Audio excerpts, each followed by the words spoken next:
Hi, welcome to Get a Job, Tips and Secrets for the Academic Job Market. I'm Lee Hall, Associate Professor of Literacy Studies at the University of North Carolina in Chapel Hill. You can find me online at my blog, leahall.wordpress.com, where I talk about issues in teaching and higher education. Also, feel free to email me if you have questions that you would like to see addressed on a future episode, leahall39@gmail.com. All right, so today I'm going to be bringing you two questions in this video because they are related and they go well together. The first question, how closely does what I have in my background need to match the job description? This is an excellent question. The answer you may not like. The answer is it depends, all right? So here's the thing. Sometimes you see job descriptions and they have like a really long list of like, here's what we hope you have, and they list like 50 things. And you're thinking, I don't have all these 50 things, right? I've got 10 or 15 or whatever, right? I've got some of them, but I don't have all of them. Sometimes when we say, hey, here's who we're looking for, it can be that the place has a lot of needs and they just need people that meet this very broad criteria. And while they don't expect you to meet all of it, any of it is going to be helpful, okay? Now, there's a difference between required qualifications and preferred qualifications, all right? So required qualifications could say things, right, like must have a PhD by start of the job, okay? Or must have at least 3 years of teaching experience in higher ed. It could be any number of things. Doesn't matter. If it says required, then those things you have to have, okay? So if it lists off 5 things that are required for the job and you only meet 4 out of 5 of those things, then you're not going to get interviewed for the job because you have to meet all of those things. They are required. And I know where I work, HR wouldn't let us bring you in if you failed to meet one of those things because we said they were required. Now, you'll also see in job ads where they'll say required, but then they'll say preferred. And they might list any number of things in preferred. And you might meet some of them or none of them. Who knows, right? But those are preferred.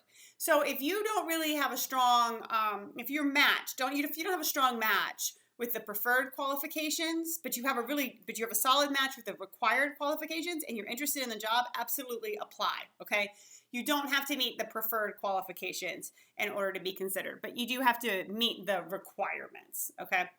The narrower the list, right, the more you should align with it, right? If the job description is pretty narrow and very tightly written, then you should be more in line with it than as opposed to the broader, if it's written very broadly, then, it's going to encompass a lot more people. It's going to attract a lot more applicants, all right? In all likelihood, no one's going to match a job description 100%. I mean, you obviously have to match the requirements 100%, but beyond that, few people are going to match it 100%. All right, so second question. If I don't have the preferred background, what are my chances of getting the job? Okay, so first of all, I have no idea. But if you don't meet the requirements, these are the things that are required to get this job, then you're not going to get the job, okay? But if we think about it in terms of preferred, then I have no idea. But if you aren't a good fit, right, if you don't have a lot of qualifications that are in line with what they're looking for, then probably it's not a terribly strong chance that, it's going to work out for you. But if you meet the requirements of the position, right, when I talked about these are the things that are required of you, which some jobs will have, some might not, you should apply because it doesn't hurt, right? What is the worst thing that's going to happen to you? The worst thing that's going to happen to you is you're going to get told no, right? They're going to say no, thank you. You're not going to get called, you're not going to get interviewed, or you're going to get interviewed and then you're going to get told no again. But here's the thing.